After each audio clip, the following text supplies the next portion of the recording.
Manong Ariel, maraming salamat. I am so privileged, no, na makaharap kayo. Isang malaking karangalan po ang makaharap ang isa sa pinakamatapang, isa sa pinaka-hinahangaan ho namin dahil sa lahat ng inyong ginawa para sa bayan. Ang dami-dami niyo ho, Manong, pinagdaan ng bakbakan, barilan. Ang una kong tanong, do you know why you are still alive? Meron pa siguro tayong mission. Every time na humaharap tayo sa ganyan na mga pagsubok, no? Una-una, no? Masakit para sa akin na kapwa mo Pilipino yung nakakasagupa mo. Pwede naman natin pag-usapan yan at ayusin natin, no? Tama ho yun, napaka-emosyonal dahil ang iyong kalaban ay sariling dugo. Pero wala ho kayong anting-anting? Nananalig lang ako, nagdadasal ako. Bago mag-umpisa ang bakbakan, ano ho ang inyong dasal? Ang dasal ko lang palagi igabay mo ako, please give me protection. Hayaan mo ako na maging decisive ba na para hindi naman marami mga casualties. Pag binabalikan niyo po ang iyong military career, ano po yung toughest battle? Yung nag-umpisa ito doon sa liberation of Kauswagan, Lanao del Norte. Lanao del Norte, kung saan nung kinubkub ito, nung sinakop sila ng MILF noong 2000, yung unit namin, yung unang na-dispatch pa to liberate Kauswagan. Well, in the process naman, we were able to rescue around 329 daw hostages, no? Kagagaling lang namin sa Palawan noon, kabababa lang namin sa barko. So after that, akala ko makakapagpahinga kami, pero ang sabi naman ng mga senior na military commanders noon, we have to maintain the momentum. Kailangan itulak natin sila. Yung MILF, makabalik sila sa Camp Abubakar. Halfway kami papunta ng Inudaran, may natumba, may sumabog. Natumba ngayon yung malaking puno, no? Bakbakan na. At that time, pag umpisa pa lang, that was, I think, mga 6 o'clock in the evening. Pagdating ng mga alas 10 yata, nung nagkaroon na ako ng mga casualties, ito yung mga tao na kumuha ng bala para sa akin. Isa-isa na nasa tabi ko sila na tinatamaan. Yung isang company commander ko, si the late Lieutenant Javier, sabi nung kanyang ex-os, "Sir, tinamaan po si CO." Sabi ko, paano kayo tatamaan dyan na nasa likod ko kayo eh? So, ibig sabihin, napaligiran na kami. Alam nyo, nakasama ko siya noon. Nakasama ko na rin siya. Ang sabi ko nga, ano-ano bang nakita ninyo sa akin? Bakit ganito na naman, no? Kung napasubo ko kayo dati, bakit nandito pa rin kayo? Ang sabi naman niya, Sir, hindi ka naman kasi nang iiwan din ng tao eh. It was a 24-hour running gun battle. Sa akin, every time na ikikwento ko to, para bang anong saysay nung award na yon na may mga casualties naman ako na very close sa akin.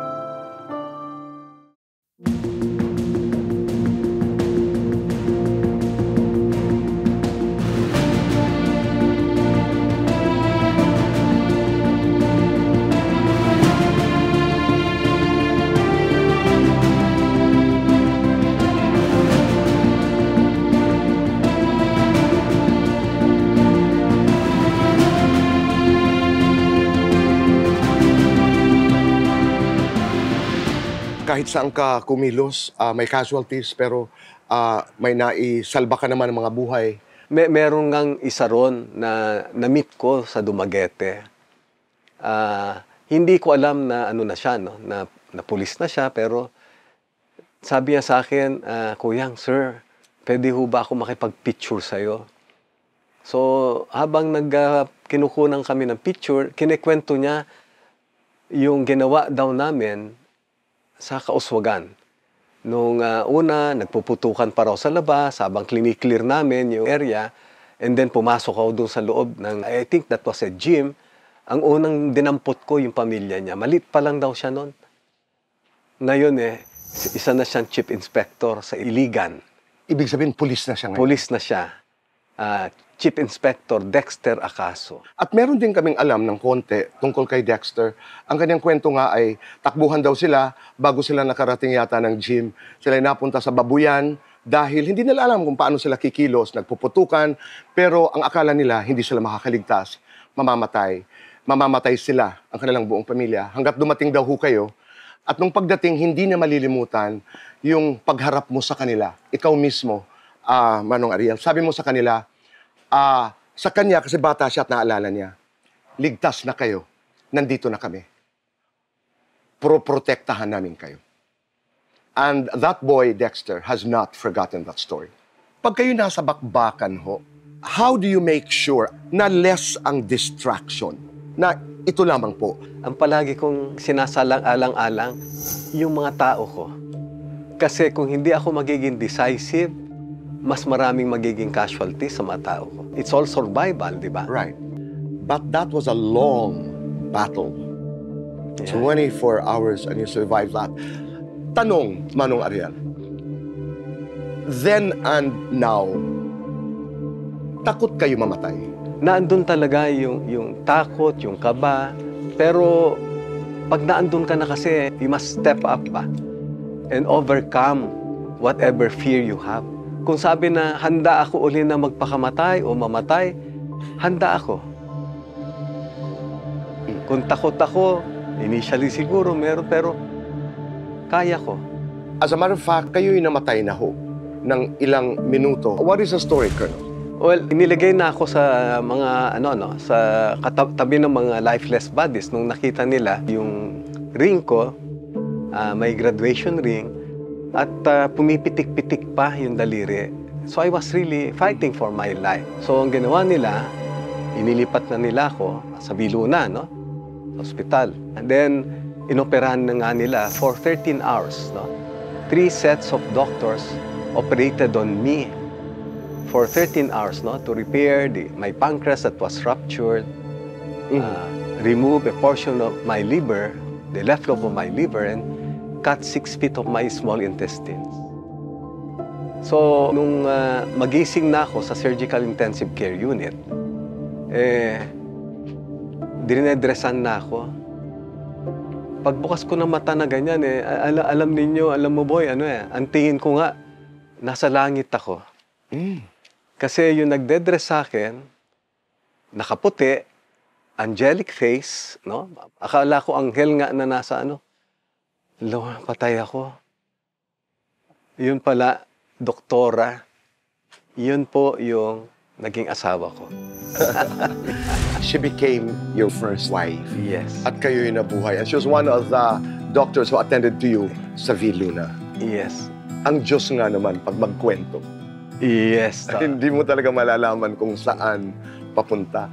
Pero paano ho yan? Kayo nagpagaling doon sa ospital, paano ho kayo nagligawan? Since siya'y nakakaalam naman nung history, yung case ko, so it was just a, doctor-patient relationship. In the beginning? In the beginning. And then, later on, nag-develop yung unang anak namin, pinanganak sa De Los Santos Hospital. Noong February na, naimbita kami para may isang party, birthday party na isang senior marine officer na taon din na may minasakir na Marines sa Tuburan, Basilan. 21 Marines. Nung nakita ako ng commandant, sabi niya, nandito pala si Ariel. Ito dapat ang padala natin sa Basilan para habulin yung mga MNLF na nagmasakir nitong mga tropa natin. Kinunan kaagad nila ako ng ticket papuntang Zamboanga, diretso na doon.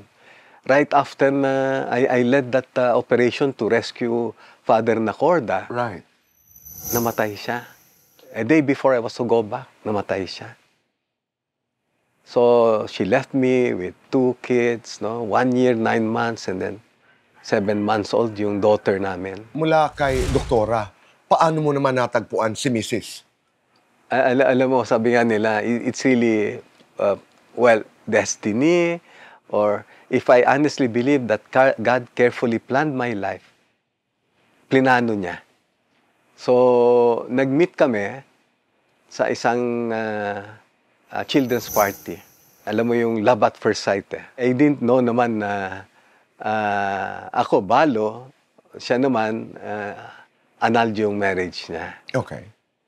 So, yun yung kwento namin na it's a perfect blended family. Yes. Yeah. At dun papasok na yung dalawang stepchildren ko, dalawa din sa dito, kanya. tapos tatlo yung common namin. Yeah, and you've been together for over what? Oh, 25 years. Right. Oo. That's love. Kumusta ho kayo bilang ama? Alam ninyo, na ano ako I was given an award by the foundation of Chief Justice Puno, Ulirang Ama, sa Okay. Manila Hotel. Kasi, Ang biro nga nila yung iba, Ariel, ulirang ama ka. Ulirang asawa ka kaya? Maamaring matanong natin si Pong. yung ating interaction when we were doing research for this conversation, mahal na mahal na mahal na mahal kayo ng inyong mga anak. And that says a lot. All my awards pale in comparison with what I have accomplished as a father. Wow. I also heard this from their friends. They were never embarrassed about you being incarcerated dahil ito yung pagkakulong na pinaglaban mo ang katarungan, ang karapatan, ang iyong bayan. Yeah. Alam mo, nung bagong release ako, sabi ni Alfred you can never pull back the time that was lost. I was growing up as a teenager when my dad was in jail. And those years mattered most because I needed him. No, you really cannot pull back the time, no? So, every time na nakikita ko si Alfred na, sabi ko, sorry anak talaga, no? Hindi na natin maibalik no? Pero, yun,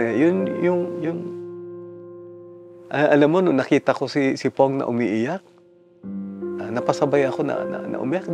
Talagang, hindi talaga na maibalik yung panahon na yon. I was never allowed to attend yung mga once-in-a-lifetime Moments. events nila na graduation, yung father and son night.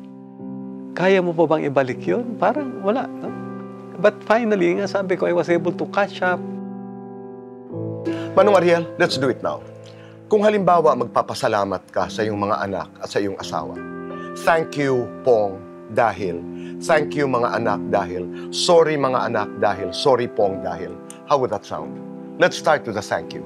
Mami, salamat sa lahat ng mga ginawa mo sa mga anak natin. Kung may pagkukulang ako, I am sorry. Dear children, Alam naman ninyo na lahat ng mga pinagagawa ko noon kasi ang tingin ko para sa inyo talaga. Kung meron man akong pagkukulang later on, sabi ko nga, I was able to catch up naman. No? But just the same, I want to take this opportunity to thank you for being good children. a young boy is watching, is eavesdropping on this conversation. Tagahanga ni Manong Ariel Querubin. At tinanong ho kayo at sabing, gusto ko pong magsundalo. Anong sasabihin niyo? Encourage ko siya na magserbisyo kayo kasi dito natin makikita talaga na yung ating pagmamahal sa bansa. Kung talagang yun ang nyo na mahal ninyo yung bansa, pumasok kayo.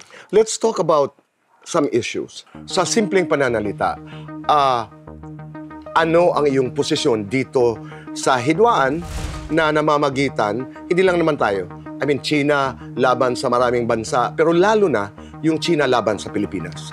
Well, kung ang pag-usapan lang natin yung West Philippine Sea, atin yan. No? Atin yan. Yung Ayungin Shoal na sinasabi nila na gusto nilang angkinin 185 kilometers from the mainland, Palawan. Sila, more than 1,000 kilometers away. So, ang distansya lang nung, alam mo, ng Ayungin, 185 kilometers, para lang nag-travel ka from Manila to Lucena. ganun kalapit. Tapos sasabihin nila, kanila yan. Atin yan. Let's move on to charter change. So among the choices, People's Initiative, Constitutional Convention, nasaan ho kayo? Constitutional Convention ako. Bakit ho? Well, yun talaga makikita mo na pinag-aralan na maayos at naandun yung sabi natin na representative ng taong bayan. Kanina may sinabi po kayo na nakakalungkot dahil ang nakakalaban mo sa gera bakbakan ay mga kababayan. Pero nasabi mo rin na kung tutuusin, lahat pwedeng pag-usapan. Balikan ko lang po yun. Anong ibig niyo sabihin? Yung kunwaring CPP-NPA, example lang, ilang dekada na, bakit naandyan pa rin? Anong problema ba na pwede naman natin pag-usapan yan at ayusin natin, no? Nothing positive naman will come out of all these peace talks if the government, for its side, will not shape up to address corruption, social injustice, poverty, unemployment. Kung hindi ma-address ito, insurgency will persist. Doon lamang sa diskurso na may kinalaman sa government has to shape up. Dahil ika mo ay, and that's the reason why nariyan pa rin yung insurgency, may mga kinakailangan gawin sa labas ng gera para hindi mangyari ang gera. Ang tagal na po na maraming nagpropromisa sa amin, sa taong bayan, na kami ang may solusyon, kami ang may alam kung paano patatakbuhin itong gobyernong ito. Mahal namin ang tao, mahal namin ang Pilipinas. What has been happening? Karamihan kasi sa kanila lip service eh. Alam mo, boy, ang sinasabi ko, ang kailangan natin kasi na namumuno yung una-una, no? May takot sa Diyos, no? At sabihin na natin na you walk the talk. We have to reform ourselves. Initially, the best antidote really to all this, no? To insurgency, violent extremism, and even terrorism. It's good governance. Kasi hindi pwede maghiwalay po yung good governance, tapos hindi naman matitinong tao ang nagpapatakbo. Oo, ang good governance, susunod po doon sa napakasimpleng prinsipyo na yan po ay patatakbuhin ng mga taong, yun, may malasakit sa kapwa, may takot sa Diyos. Marami kang kaibigan, maraming mga kababayan tayo na hanggang ngayon ay naghihikayat sa'yo na sana'y si Colonel Ariel Querubin, si Manong Ariel ay sumubok muli sa Senado. Kayo po, pag mabigyan ho kayo ng pagkakataon na maging senador ng bayan na ito, anong isusulong niyo? Una siguro yung Magna Carta for Women. Why? Of course, nakita ko kung ano yung pinagdaanan ng misis ko, no? Nakita ko rin kung ano ang nangyari doon sa mga iniwan na mga asawa nung aking namatay na mga tao. So, Magna Carta for Women. Pag pumasok ho kayo sa Senado, ano ho ang inyong baon? Alam mo, boy, ito lang ang pwede ko. May pakita na pwede kong babaunin sa Senado. 67 scars. Yun po ang inyong baon pagpasok sa Senado. 67. Ang kwento ng inyong buhay.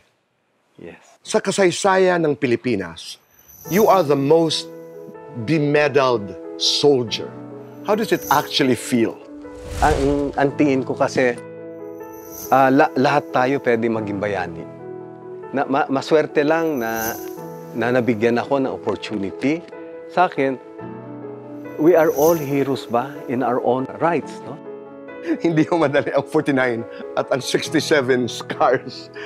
Pero ganun pa man ay intindihan ko po ang inyong mensahe that everybody can be a hero. At ang pumapasok sa aking isipan habang tayo nag-uusap ngayon ay maraming salamat sa lahat ng ginawa nyo. Ganda ho ng katawan nyo. How do you maintain that? Well, every day I do push-ups. Push-ups, as in push-ups? Yes, push-up. Ilan? Nagbabari, no? Binabago ko. Kanina umaga, nag-310 ako. 310 na push-up? Yes. Okay. 310 na push-up. Pwede ho ba ako magpaturo? How do you do it? Yan, ganito, no? Okay. Ito, yan, yan. And then? And then, dapat yung katawan mo, diretso yan. So, pag ano, magbaba mo, dapat dire-diretso yan, yan. Okay. Yan. 1, 2. Ako naman po, Manong Ariel. Sandali, ha?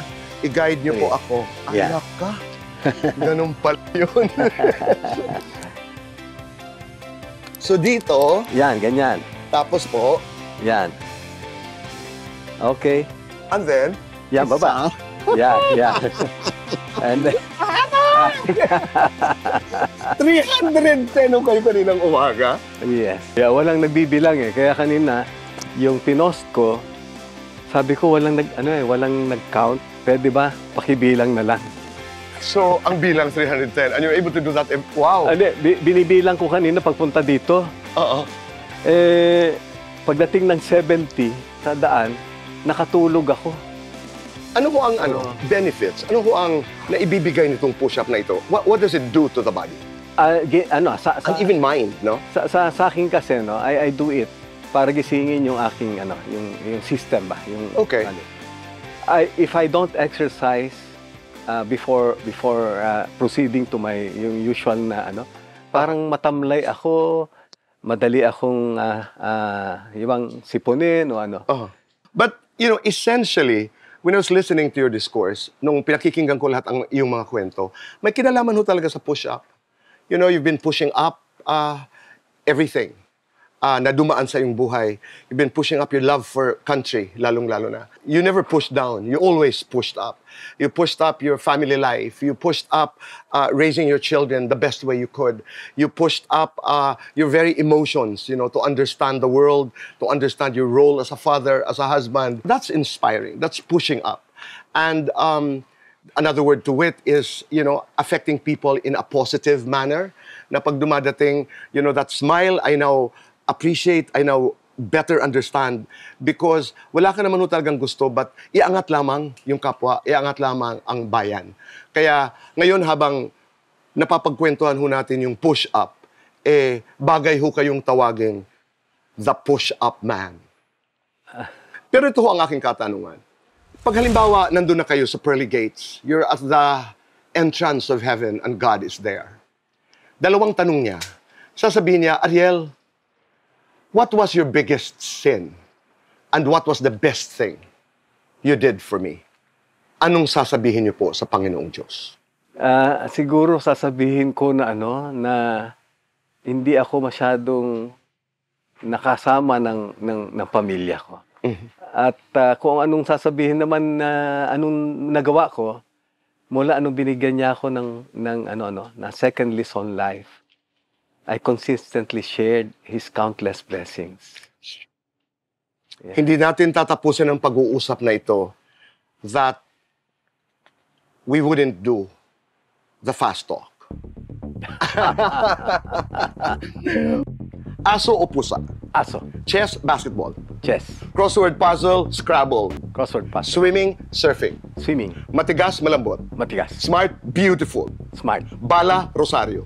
Rosario. Halik o yakap. Halik. Tom Jones, Elvis. Tom Jones. Medal of Valor or Best in Math medal. Medal of Valor. TikTok, Facebook. TikTok. Chicharon, mani. Chicharon. Battlefield o kulungan. Battlefield. Bayan, pamilya. Pwede bang bayan at pamilya?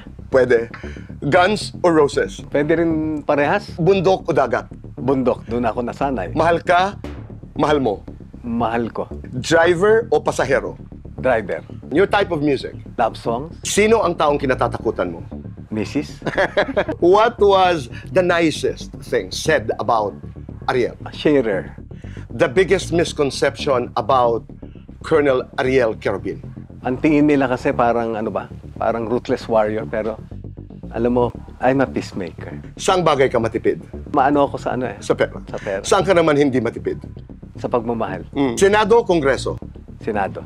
Nasaan ka ngayon sa buhay mo? Well, nasa crossroad ba ng parang papunta ako doon. Describe your fur babies.